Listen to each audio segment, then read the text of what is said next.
할렐루야, 반갑습니다. 거룩한 주일 좋은 아침 함께 예배드림의 기쁨이 됩니다.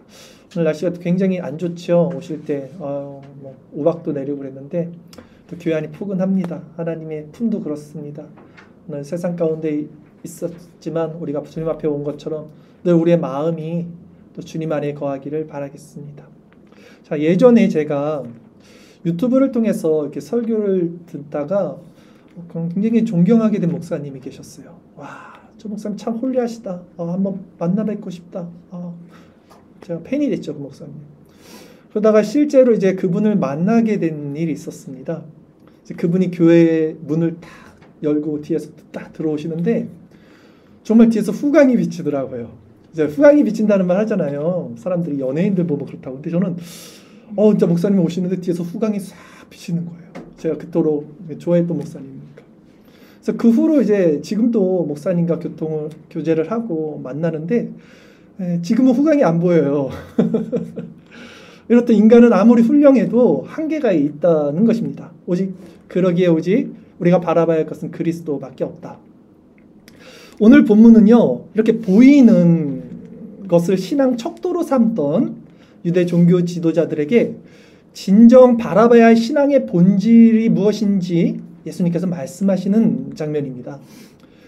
오늘은 이 본문을 통해서 사람을 보지 말고 그 사람 안에 있는 그리스도의 형상을 보는 자들이 되자. 사람을 보지 말고 그 사람 안에 있는 그리스도의 형상을 보는 자들이 되자라는 제목으로 은혜의 말씀을 전하도록 하겠습니다. 오늘 본문 누가복음 20장 41절 말씀입니다. 제가 읽겠습니다. 예수께서 그들에게 이르시되 사람들이 어찌하여 그리스도를 다윗의 자손이라 하느냐. 자, 오늘 본문의 요지를 정확하게 파악하기 위해서는요, 먼저 예수님이 지금 이 말씀을 누구에게 또 어떤 배경 가운데 하고 있는지를 정확히 알아야 됩니다. 예수께서 그들에게 이르시되라고 시작이 되죠. 이 그들이 누구입니까? 당시 유대 종교 지도자들을 가리킵니다. 즉 오늘 본문의 배경은요, 예수님께서 예루살렘 성에 입성을 하셨고요, 성전 척결을 행하셨습니다. 그 후에 이제 화요일쯤 되는 시점, 이제 금요일에 십자가를 지셨죠. 화요일쯤 되는 시점에서 일어난 여러 가지 일들이 있었어요. 논쟁들이 있었죠. 그 연속 선상에 있는 장면이에요. 그때 어떤 일들이 일어났었습니까? 우리가 설교를 통해 지난 계속 살펴봤듯이 유대 종교 지도자들이요, 차례대로 예수님께 나와서 자신들도 풀지 못한 어떤 난제들을 통해서 예수님을 시험해서 올무에 빠뜨리려고 했죠. 가이사에게 세금 바치는 일, 이런 문제도 가지고 왔었고요. 사두개인의 부활 논쟁들, 이런 것도 가져왔었죠. 그러나 예수님께서는 지혜로운 말씀으로 그들의 입을 막으셨고요. 이번에는 역으로 예수님께서 그들에게 한 가지 질문을 던지시는 거예요. 그 질문이 무엇이었습니까? 사람들이 어찌하여 그리스도를 다윗의 자손이라 하느냐. 우리가 읽었던 41절 말씀. 사람들이 어찌하여 그리스도를 다윗의 자손이라 하느냐. 예수님이 이제 그들에게 이 질문을 던지신 거예요. 당시 유대인들은요, 그리스도, 메시아를 다윗의 자손으로 여겼습니다. 그 이유는 구약에서 메시아가 다윗의 자손으로 오신다는 예언이 있기 때문이죠. 주일 설교 말씀 구절 예레미야 23장 5절 6절 말씀을 제가 읽겠습니다. 여호와의 말씀이니라. 보라, 때가 이르리니 내가 다윗에게 한 의로운 가지를 일으킬 것이라. 그가 왕이 되어 지혜롭게 다스리며 세상에서 정의와 공의를 행할 것이며 그의 날에 유다는 구원을 받겠고 이스라엘은 평안히 살 것이며 그의 이름은 여호와 우리의 공의라 일컬음을 받으리라. 아멘. 이렇게 예언되는 말씀이 있었기 때문이죠. 또한 신약에서도요, 그리스도를 다윗의 자손이라고 칭하고 있습니다. 마태복음 1장 1절 말씀에 보면 아브라함과 다윗의 자손 그리스도의 계보라, 이렇게 시작을 하죠. 자, 아브라함과 다윗의 자손이 그리스도다. 그리스도가 다윗의 자손으로 오셨다라고 성경은 증거를 합니다. 그러니까 혈통적으로는 예수 그리스도가 다윗의 자손으로 오신 분이 맞습니다. 로마서 1장 3절 말씀에도 이를 근거하고 있죠. 이 아들로 말하면 육신으로는 다윗의 혈통에서 나셨고. 그래서 한 맹인도 예수님께 나와서 이렇게 외친 적이 있었죠. 누가복음 18장 38절 말씀 제가 읽겠습니다. 맹인이 외쳐 이르되 다윗의 자손 예수여 나를 불쌍히 여기소서 하거늘. 자, 이렇게 유대인들은요 이제 다윗의 자손으로 메시아 그리스도가 오신다는 것을 확실히 알고 있었습니다. 그런데 예수님은 여기서 한 가지 반문을 하셨죠. 오늘 본문으로 다시 돌아가서 누가복음 20장 42절에서 44절 끝절까지 한번 쭉 다시 읽겠습니다. 시편에 다윗이 친히 말하였으되 주께서 내 주께 이르시되 내가 내 원수를 내 발등상으로 삼을 때까지 내 우편에 앉았으라 하셨도다 하였느니라. 그런즉 다윗이 그리스도를 주라 칭하였으니 어찌 그의 자손이 되겠느냐 하시니라. 자, 예수님께서 지금 인용하신 말씀은요 시편 110편 말씀이었습니다. 시편 110편 1절 말씀 주의 설교 말씀 9절 제가 읽겠습니다. 여호와께서 내 주에게 말씀하시기를 내가 내 원수로 내 발등상 되게 하기까지 너는 내 우편에 앉으라 하셨도다. 예수님이 이 말씀을 가지고 당시 유대 종교 지도자들에게 어떠한 반문을 던지신 거예요.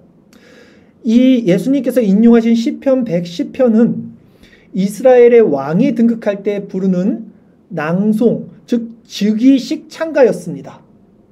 왕이 등극할 때 부르는 즉위 찬가였어요. 그래서 이 시에서 첫 번째 주는요 하나님 여호와를 가리키고 두 번째 주는요 왕 아도나이를 가리킵니다. 그래서 주께서 내 주께 이르시되라고 그랬잖아요 예수님이. 그래서 첫 번째 주는 누구요? 하나님. 두 번째 내 주는 누구요? 왕을 가리키는 거예요. 왕의 즉위식 찬가였기 때문이죠. 즉 이스라엘 왕은 즉위식에서 하나님의 대리인으로 취임하고 상징적으로는 하나님의 오른편에 자리했습니다. 오른쪽은 하나님의 영광 및 하나님과의 친밀함, 또 정의와 공의로 다스림을 의미하죠. 시편 110편은 이렇게 원래 하나님과 왕에 대한 시였어요. 그런데 BC 586년경 유대 왕정이 바벨론에 의해서 파멸되고 나서 시편 110편에서 말하는 왕권은 메시아로 옮겨지게 됩니다. 이제 더 이상 왕이 없으니까 이 왕을 메시아 사상으로 옮겨지는 거예요. 결국 메시아의 왕국은 결코 다윗의 왕국처럼 몰락하지 않을 것이다. 이러한 해석이 예수님 시대에 이해되었던 것입니다. 즉 예수님께서 말씀하신 이 시편의 내용을 해석하면 메시아는 분명히 다윗보다 선재하셨으며 먼저 계셨으며 유대교가 일반적으로 견지한 것처럼 단지 다윗의 후손으로 오신 분이 아니라는 것이죠. 즉 예수님이 이 시편 말씀을 당시 종교 지도자들에게 하신 이유는 그들이 예수님을 그리스도 즉 왕으로 인정하지 않았어요.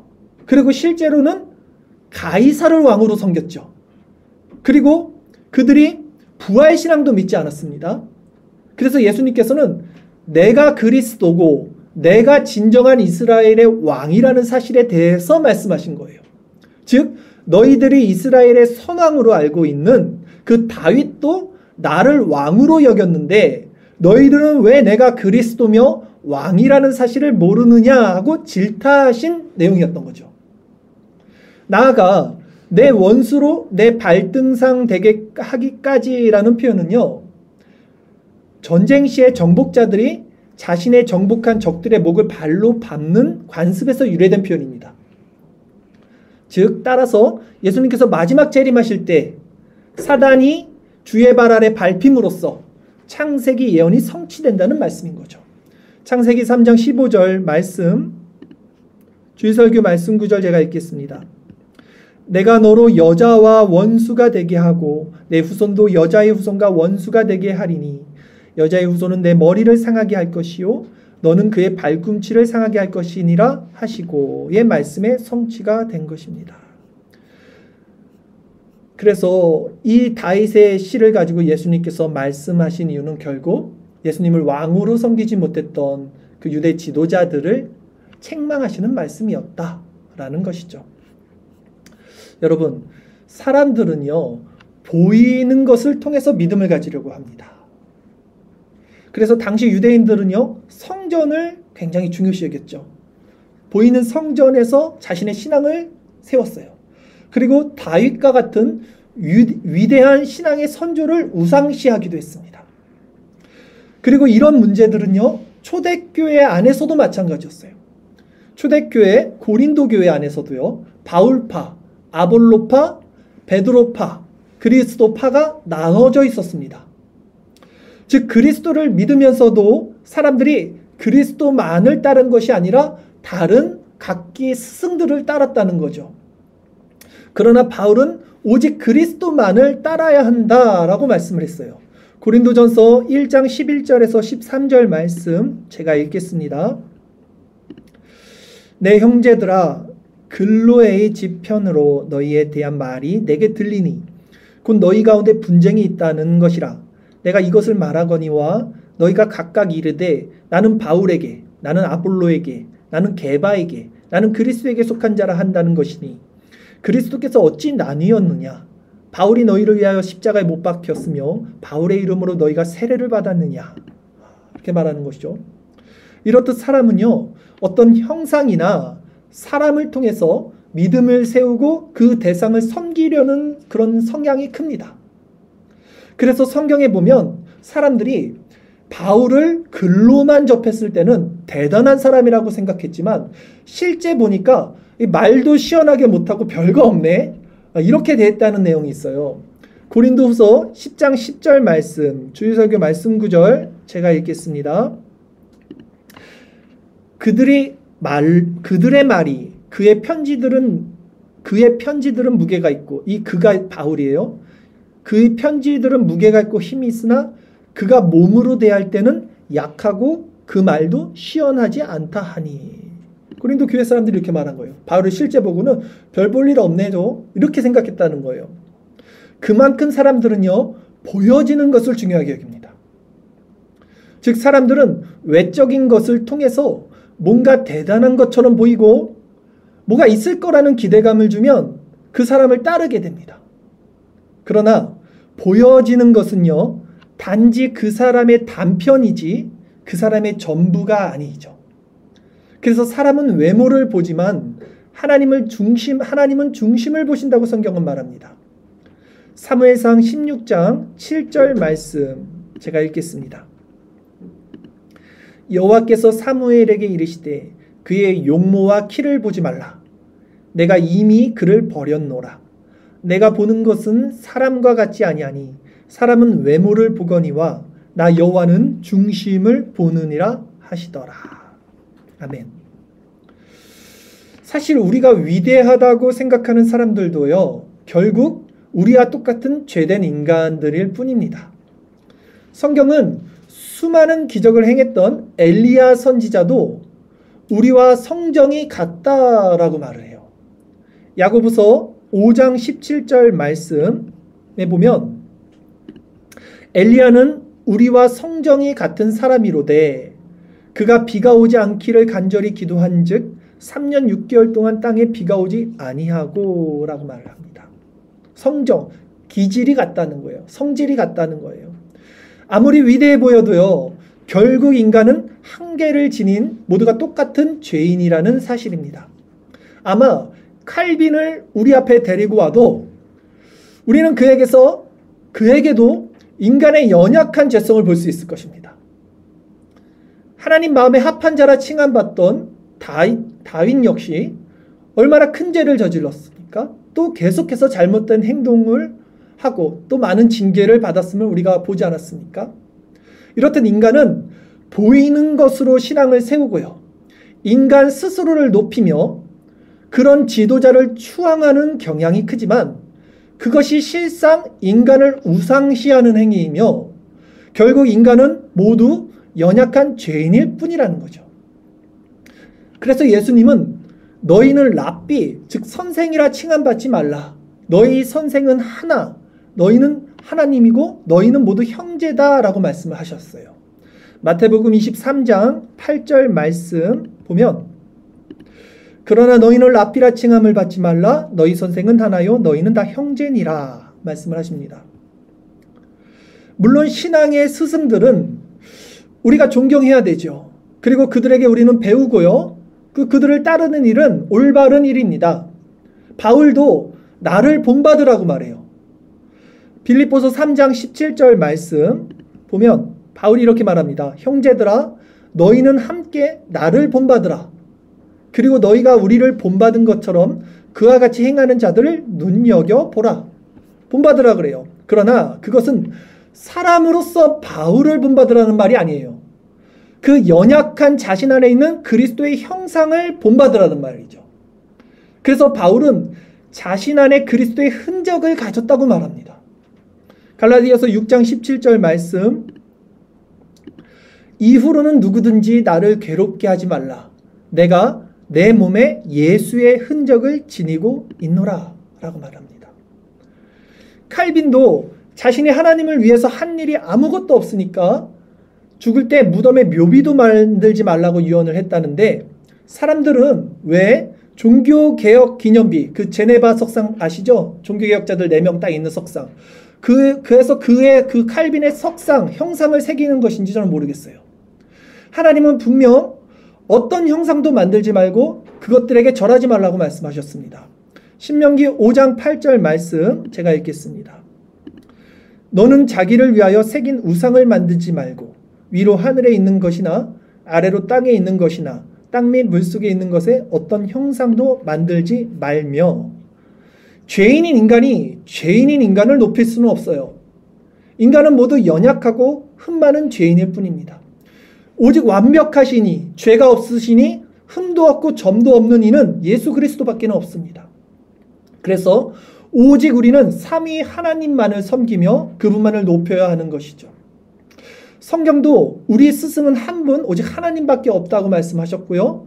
선한 이도 한 분 오직 하나님밖에 없다고 말씀하십니다. 마가복음 10장 18절 말씀입니다. 예수께서 이르시되 내가 어찌하여 나를 선하다 일컫느냐 하나님 한 분 외에는 선한 이가 없느니라. 아멘.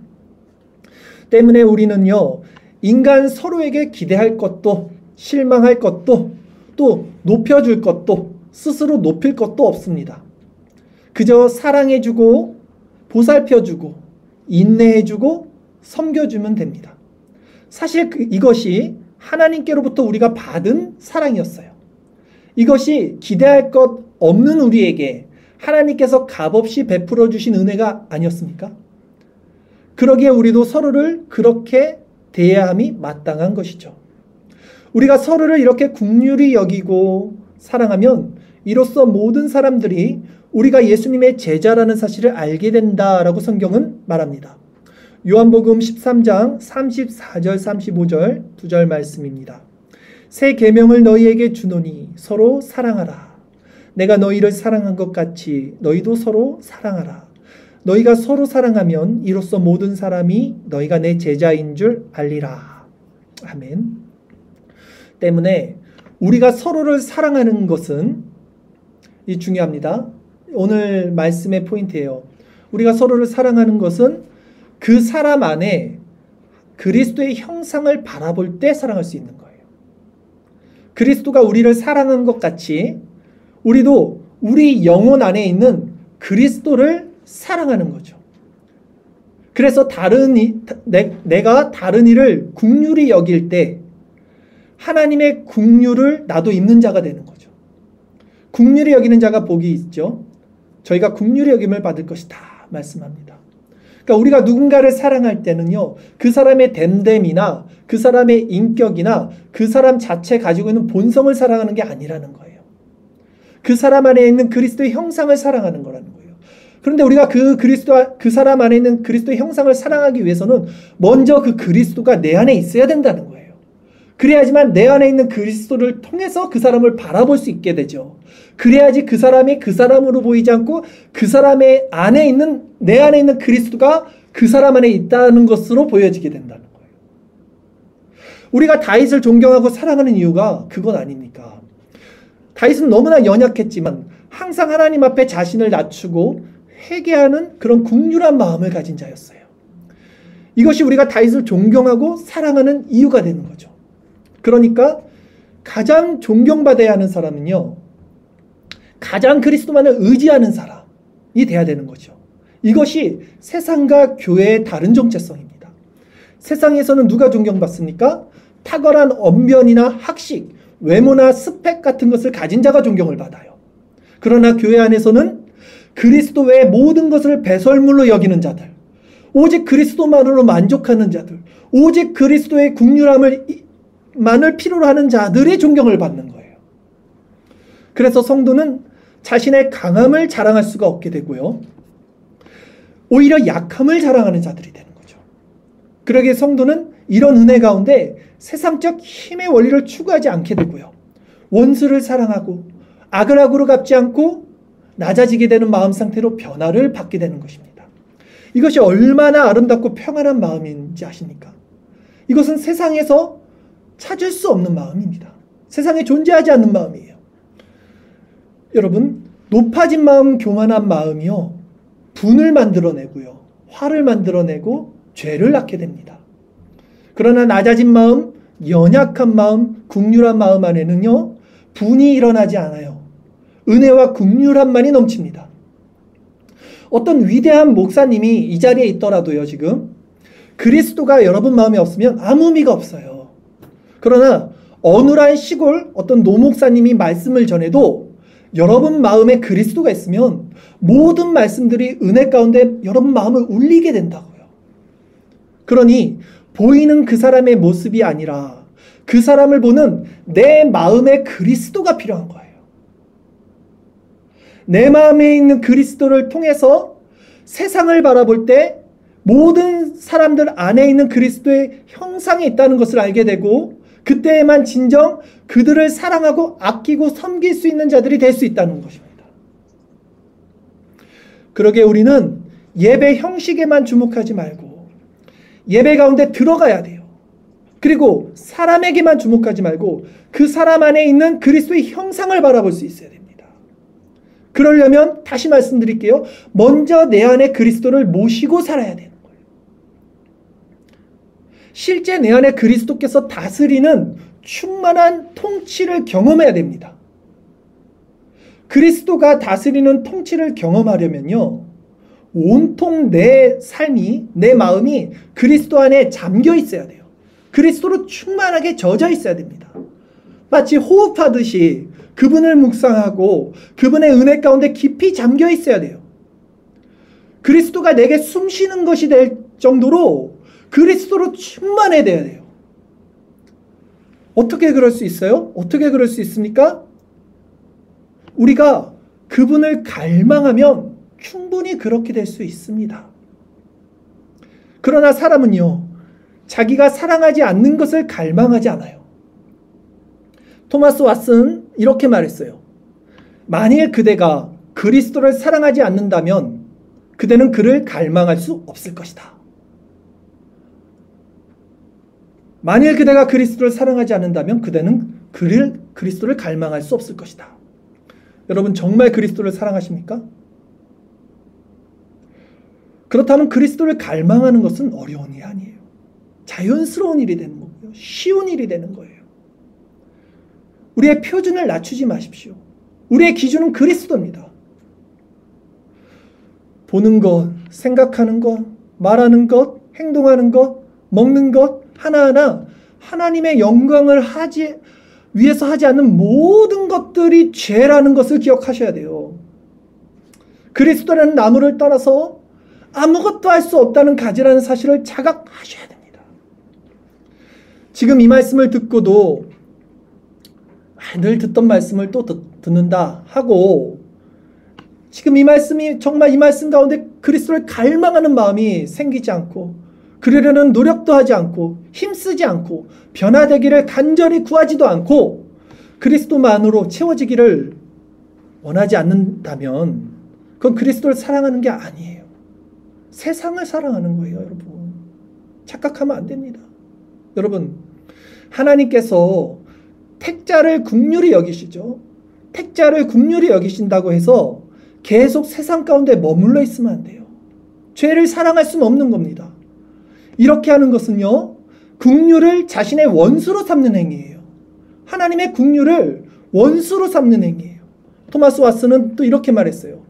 긍휼하심 때문에 죄를 짓는 자들은요, 하나님의 긍휼하심을 믿고 죄 가운데 그냥 죄를 짓는 자들은 바를 만한 약이 있다는 이유로 자기 머리에 상처를 입히는 사람과 같다. 아니, 나 이거 약 바르면 되니까 또 상처를 입히는 거야. 그런 어리석은 사람이 어디 있습니까? 그것과 같다는 거예요. 결국 하나님의 자비하심 때문에 죄를 방관하고 이런 말씀을 또 묵인하고 또 세상 가운데 살아가는 자들은요, 결국 무자비한 심판을 받을 것입니다. 성경은 신명기 29장 19절 20절에서 이렇게 말씀을 하십니다. 이 저주의 말을 듣고도 심중에 스스로 복을 빌어 이르기를 내가 내 마음이 완악하여 젖은 것과 마른 것이 멸망할지라도 내게는 평안이 있으리라 할까 함이라. 여호와는 이런 자를 사하지 아니하실 뿐 아니라 그 위에 여호와의 분노와 질투의 불을 부으시며 또 이 책에 기록된 모든 저주를 그에게 더하실 것이라. 여호와께서 그의 이름을 천하에서 지워버리시되. 여러분, 이 말씀을 마음으로 받으셔야 돼요. 이제 말씀을 정리합니다. 제가 서두에 언급했던 목사님 있죠? 그 목사님, 비록 이제는 그분에 뒤에서 후광이 비치진 않지만 저는 여전히 그분 안에서 그리스도의 영광을 봅니다. 그래서 그분을 더 사랑하고 더 존경하고 있어요, 지금. 왜 그럽니까? 그분의 인간의 됨됨이가 아니라는 거예요. 그분이 얼마나 연약하면서도 그리스도를 찾는지, 그분이 얼마나 그리스도를 갈망하는지를 제가 알기 때문에 사랑하는 거예요. 내 안에 그리고 제가 그 마음을 가질 수 있는 것은 내 안에도 그리스도가 있기 때문이라는 것입니다, 여러분. 우리 서로에게 그런 지체들이 되기를 바라요. 우리 역시 서로에 대해서 알면 알수록 그 사람 안에 있는 인간의 부패성을 들춰내는 것이 아니라 그 안에 감춰진 그리스도의 형상을 바라보고 그 사랑으로 서로 인내하고 또 참고 섬기기를 바랍니다. 다시 말씀드리지만 그러려면 먼저 내 안에 그리스도의 형상이 있어야 돼요. 이 시간 다윗이 바라보았던 그리스도를 우리 역시 바라보십시다. 그분의 형상을 가진 교회 지체들을 사랑하고요.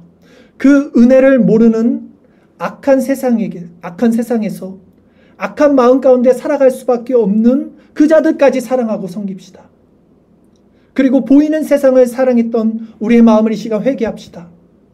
하나님의 말씀은 우리를 죽이려는 것이 아니고 우리를 살리려고 하는 것이에요. 오늘 이 말씀을 가지고 주님, 내 힘으로는 돌이킬 수 없지만 정말 진정 제가 주님을 향해서 한 걸음 한 걸음 나가기를 원합니다. 이 마음이 있다면 아들이 약할지라도 좋은 것을 주시는 하나님께서 성령을 통해서 우리 마음에 다시 밝은 빛을 주시고 그리스도 안에 있는 거룩한 빛에 그 은혜를 허락해 주실 것이라는 확신을 가지십시오. 이 시간 그 회개함으로 내가 먼저 그리스도의 형상으로 변화된 자 되기를 간절히 구하면서 그분의 은혜 가운데 함께 기도하는 자들 되기를 바라겠습니다.